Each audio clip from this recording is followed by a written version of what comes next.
Welcome back to Y2K. We've gone on the magic carpet ride with the Essentia 2000, I think, and her weird friends. At least that's what I think these are. I will say that, the somewhat sub-Yume Nikki level visuals going on here are at least somewhat curious, and You got that impression too? I couldn't quite place what it was at the time, but this is definitely giving me very Yume Nikki kind of vibes.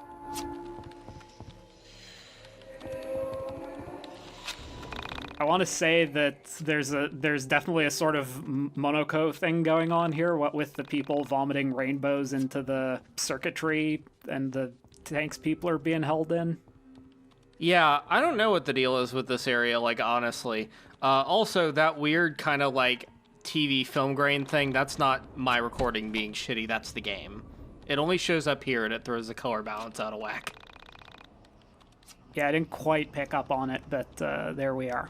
Yeah, you can see it, right? Like against the door. Okay, yeah, I do kind of see it. It looks like that's an effect that was on the background layer on the, I want to say, blood pool, but it didn't quite show up right until this moment. Also, did you just blow away? Yeah, I did. Nice. I didn't even know you could do that.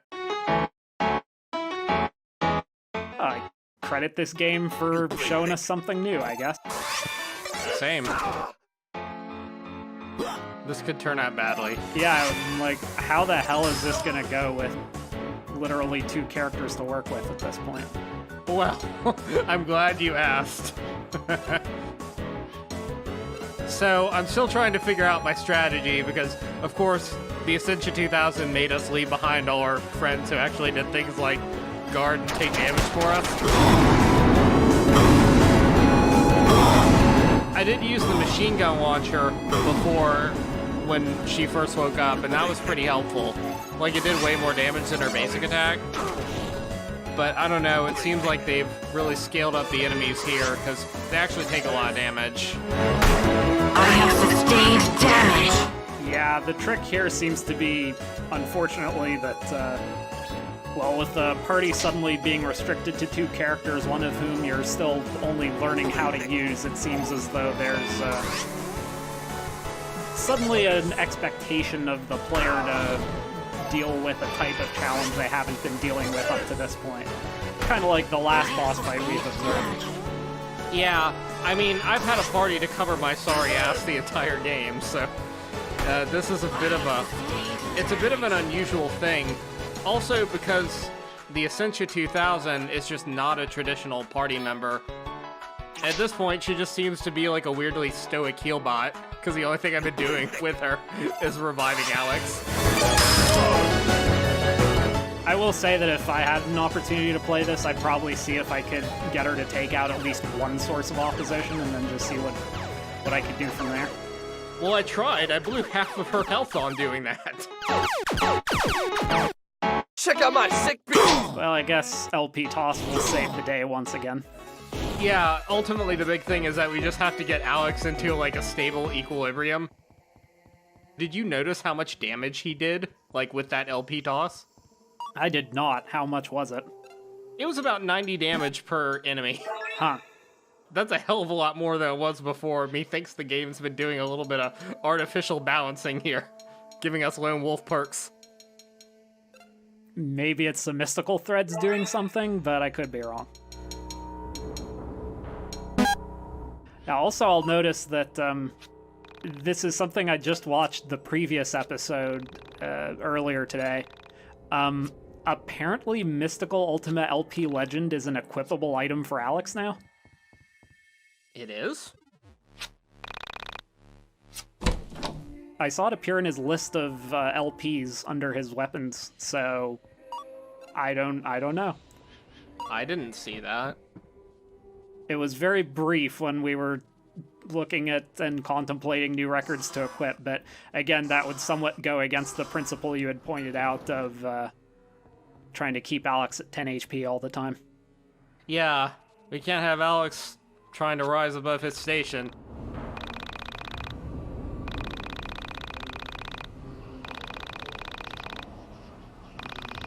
I wasn't sure at first if this was a hyper-realistic tattoo, or if they just decided to, like, take a wall and put anime eyes on it. It's definitely taking a wall and putting anime eyes on it and going for that whole sort of... I don't know if it's exactly a mockery of anthropomorphization, but it's certainly... Again, I can't quite grasp what exactly the game might be trying to infer with that kind of presentation. Yeah, I don't know what it's going for here. This doesn't really speak to me on a symbolic level. Well, it looks as though we might be expected to light the way. If only we had a tool or something that we could use to light things on fire. I thought that I could launch Dolly at them, you know, and hopefully the friction would do my work for me, but it doesn't appear to be the case. Well, again, we've definitely attempted to be more clever than this game on several occasions, and it's given us very little to show for it, so... Well, I'm going to continue trying, mostly because I want to see if I can unintentionally break this game again. Excellent. That looks suspiciously like a chest, but because it's so dark, I can't open it, I guess? Yeah, I want to say that it appeared to be some kind of altar, possibly. Yeah, but that thing on the right is. You mean that thing that kind of looks like a dead tree or something? The leftmost thing, but again, it's dark, so I certainly open myself up to being corrected on that one. I'm going to take another quick crack at this and see if maybe I just missed something dumb. Since we brought up YIIK a little bit earlier, part of why I think that game still kind of worked, even if it was maybe a little indirect about it in the same way that this game oftentimes is that because so many of the visuals are just completely surreal and not really connected to any kind of existing storyline, given that we know basically nothing about the protagonist of that game for 95% of it, that it does do a bit more to excite the imagination in ways that this game doesn't seem to be with this type of setup. There's really not a heck of a lot we can infer, or we might be able to suspect is the case on the story of the Essentia 2000, when we've mostly been given imagery about, well, death, circuitry, and the feelings of inanimate objects. And also how incredibly oh so cool she is now that she got back up and, you know, is now guiding Alex through the dark.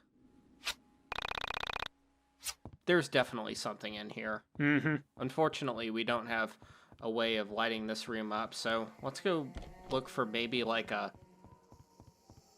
just like a single match. I mean, they kept telling me that they want a match, so let's do it.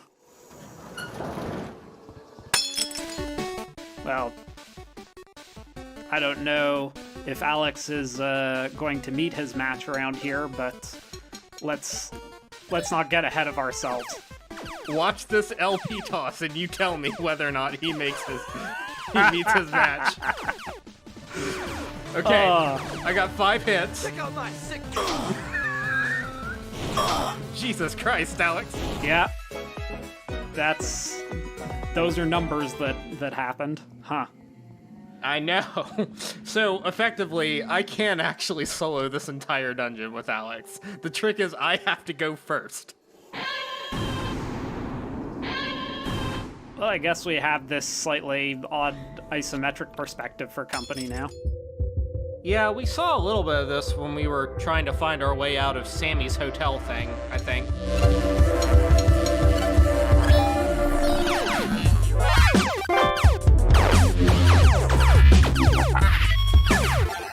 Not to backseat game for Diacorn, but I feel like LP toss might be a little bit easier for you in the future if you try and get closer to your target. Oh yeah, no, absolutely. I think just since I started using LP toss and realized that the number of hits has absolutely no bearing on how much damage it does, I've just started mashing the button as fast as possible to run the clock out. Which is a completely valid way of doing it. Seems to work out pretty good, to be honest with you. Oh no, not one of these again. Well, we might be rewarded with a slightly different angle.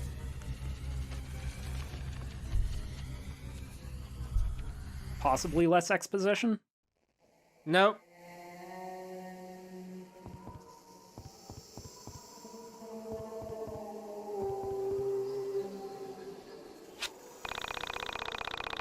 I want to say a music sting taken from Hotline Miami 2. This does sound very similar to the BGM in Hotline Miami 2, where you, like, I think it's when you first play the Enforcer. Yeah.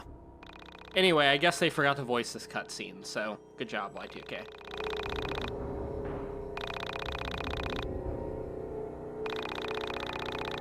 This setup is also very similar to the one that Vela had in her mine dungeon. Maybe that's supposed to be saying something. You remember how, like, we would go into various rooms and show up in various terraces on this Kubert thing?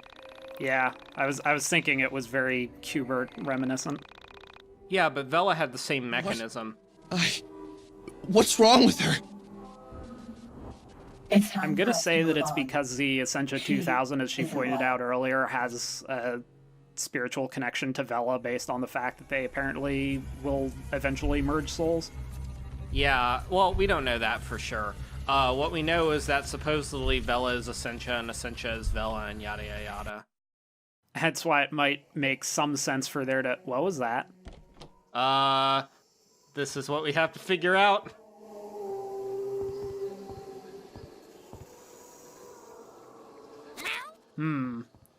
I think I see the switch on the side there. Yeah, I can see... Well, there are two switches, actually. There's one on the left, and then yeah. there's another one on the right that's further up. The perspective is still messed up here, so you're gonna have to bear with me. There we go.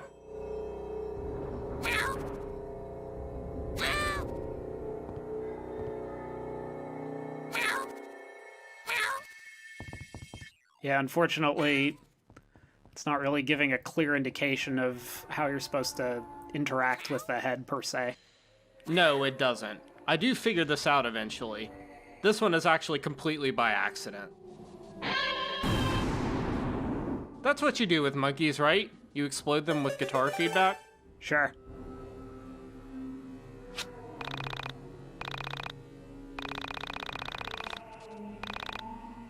I mean, not a bad high school way of starting fires. All in all, I think this is probably one of these things that makes a little bit more sense in the context of the game.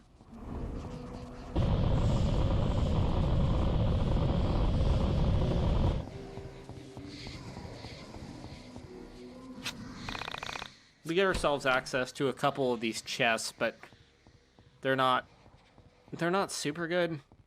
I think they're mostly there to teach you how to use the mechanic. Which is fair. Yeah, I mean, I'd rather have them than not.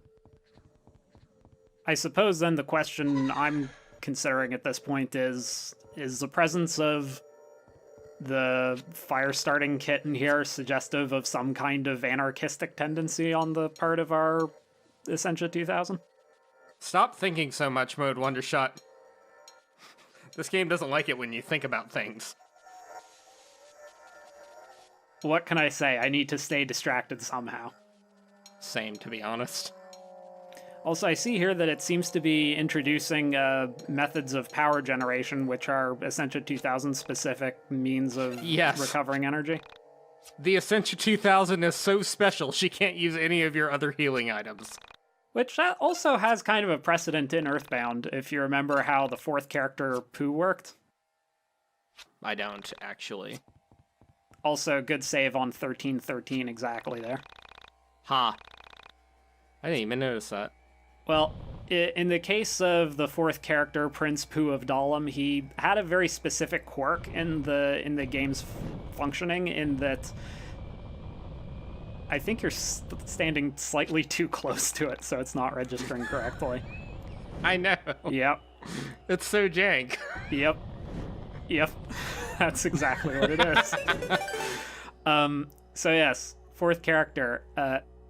There was sort of a I want to say running gag, or more like a little quirk in his character, in that it's established that because he's from a foreign country and has a very specialized diet compared to the rest of the cast, most of the standard healing items in the game, in the form of hamburgers and fries and whatnot, work less effectively on him, whereas more specifically Asian-themed food like rice gruel and certain kinds of very unusual dishes were more effective as healing items for him.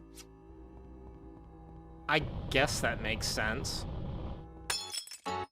It would honestly still kind of upset me because, you know, when I'm already just trying to, like, I guess what I'm saying is, being told that your character has special dietary needs is not the best way to make a first impression, you know what I mean? Which is fair. And honestly, it comes up less often than you might consider within Earthbound, purely because at that point in the game, you're more commonly healing off of psychic powers than food. There's also a distinction to be made between reduced effectiveness and absolutely wasting the item, which is what this game prefers to do with the Essentia. Maybe I'm giving the Essentia 2000 more flack than she deserves, but thus far I find it very difficult to appreciate anything about her character that might, you know, make me a little bit more lenient on stuff like that. The only thing about the Essentia 2000 that seems remotely cool or interesting to me is that she shares the best character thus far, Vela. Right. And unfortunately, she has kind of a tendency to ruin things by dint of relying on, well, Alex-style exposition. I'm so happy that we didn't meet the Essentia before Act 4, because otherwise I literally think this game would go on for like 100 hours. We would just go straight from like what this game is right now to Xenosaga.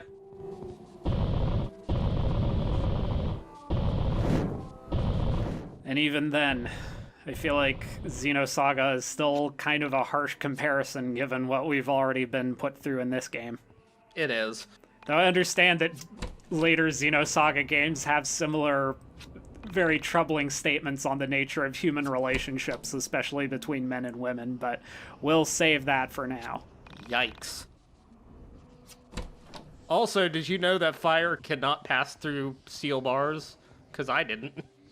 Yeah, the way that was designed would almost seem to imply that you could, but then it would, I suppose, interfere with the graveyard aesthetic. Also, that you put out a lamp there and it became brighter suddenly.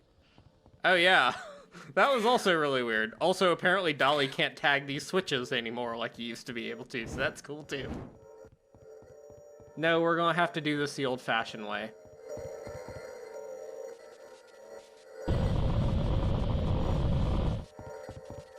It is what it is, I suppose. It is.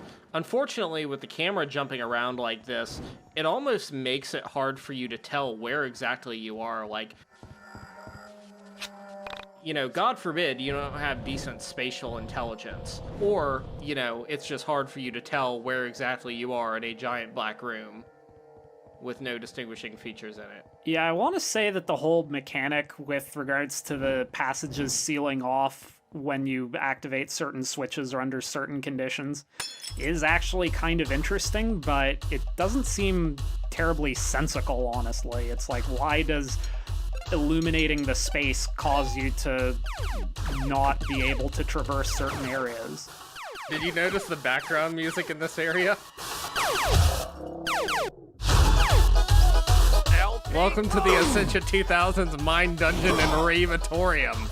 Yeah, I was getting a sense of a banger. We were talking about what exactly constitutes a banger last time. I'm still not convinced that I completely get it, considering how I've heard it used, but... We'll make an EDM enthusiast out of you yet.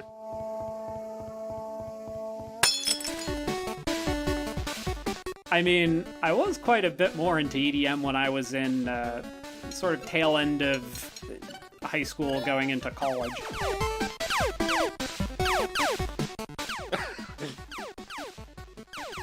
I think I'm just gonna start trying to avoid hitting anything.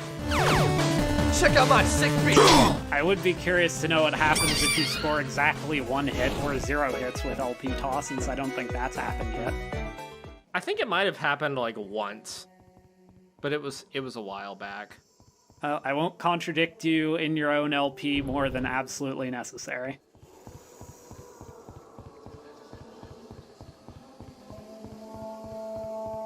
Right now, my biggest focus is on trying to figure out where the hell I am, because once you get into this main area, this whole apparatus sort of opens up. I want to say that think I'm starting to get the gimmick of how this room works, but it's taken a little while to get there. Also, did you open that chest already? I think I go back for it later. If I don't go back for it later, you can make fun of me. No problem. Anyway, the infinite room is definitely something you can pull off in a game like this, I guess, but... well... I don't mind the core mechanic here. I think the core mechanic is totally fine.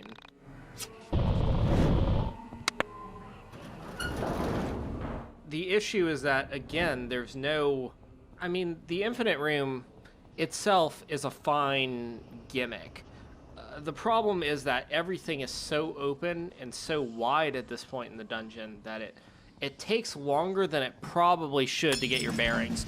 Also, this is just me as a player, but whenever the monsters move in the darkness and just attack me, it always feels like the game is punishing me for exploring and trying to figure out the mechanics of this room.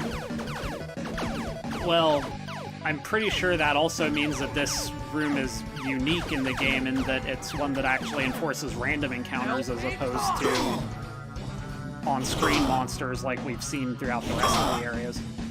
I don't think that's true. I think the game actually does have the monsters running around, but you can't see them because they're the exact same black as the rest of the room. Well, I thought we had passed through that hallway before and didn't get attacked, so I don't know. Maybe we did. Well, at this point, I'm reasonably certain you've actually traversed the entirety of the infinite room at least once, so if we do run into any more encounters, I'm fairly confident in saying that that's why. Also, I think I've glitched the lighting out here a little bit. Notice how that chest is perfectly lit up even though none of the lanterns in the room are? Yeah. Yeah. What's up with that? Once again, we have engaged in the wondrous art of unwitting bug hunting for Axe Studios. I wish Jeffrey had more to say. I guess that's his name. The shrine thing? Yeah. That was weird. Yeah, what happened there? Oh, you're actually engaging the switch when it's completely dark. Yes, you are actually able to engage the switch, which I thought was... well, I don't know why that didn't work before. Presumably something similar to with the lights not quite functioning correctly, the game has mistakenly assumed them to be on at this point. I think part of why the... oh, and you did actually get... oh, there isn't actually a wall there. No, there's not. I could have just done that the entire time, but I didn't because I'm dumb. Oh, more like the hand being right in the way was, I suppose, slightly confusing. That was also it. I assumed I couldn't go through there. I thought I just kind of phased through it. Maybe I did. Anyway, let's go ahead and grab the rest of these chests and get the hell out of here since we already got the dungeon key. Watch this last one be the mimic. Never mind. Are you just like looking forward to me coming across mimics to just make my day worse? Well, I mean, that means we have an opportunity to talk about different games. Oh god, you're right. Yeah, that's the rule, right? Every time that mimic shows up, we have to talk about another game we like. I think whenever there's a random encounter of enough length to be worth changing the subject, we try to go there. Yeah, sure, that works. I guess it's a little late to adopt that as a formal rule, but I'm down if you're down. Works for me, man.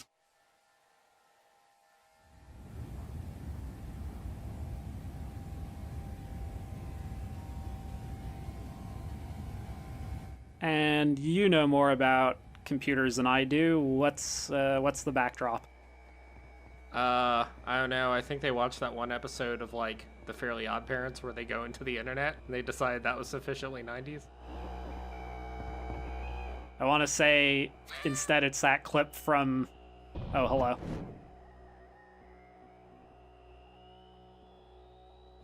Well, there's a good ending if I've ever seen one. True ending achieved. Yeah, we just went from, like, Yume Nikki to Mirai Nikki. Well played.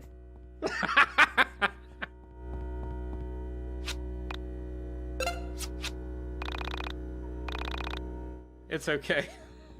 We'll get you a real body soon here.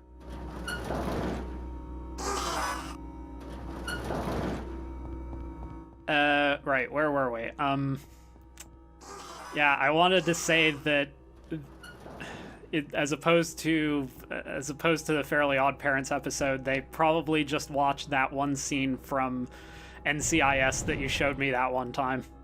Oh yeah, the one where the two idiots, one keyboard. Yes, that's totally going in the video description now. It's too good to not show people. 2 idiots, 1 microcontroller.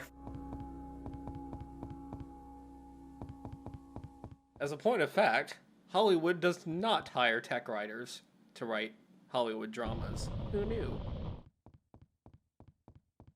Oops. I mean, I think the point that was being made was there's not hiring a tech writer, and then there's also knowing that you're not supposed to do that with a keyboard.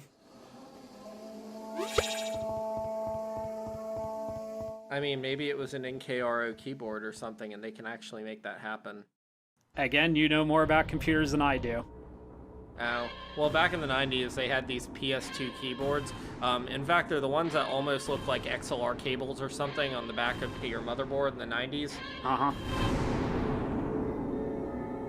Yeah, anyway, usually those would have in-key rollover because it was like an analog setup rather than a USB one. Right. Some basic keyboards will only let you press like 2 or 3 keys at a time. I forget what it is. It became a serious issue when I started playing Stepmania for reals. Naturally.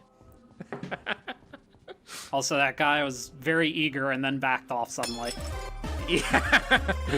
He tried to dodge, but it was a swing and a miss. He ducked when he should have dipped. He zigged when he should have zagged. He cannot dodge traffic, therefore he should not try to dodge a ball. Or an LP, in this case. Check out my sick beat! One of the great things about LP toss, and I guess one of the weird quirks about this game that makes the Hotline Miami build work, is that people don't appear to be able to actually miss ever, except when you fail the minigames. And since the NPCs and other monsters and stuff... Oh, wow. Shit, I just got cut off. Yeah,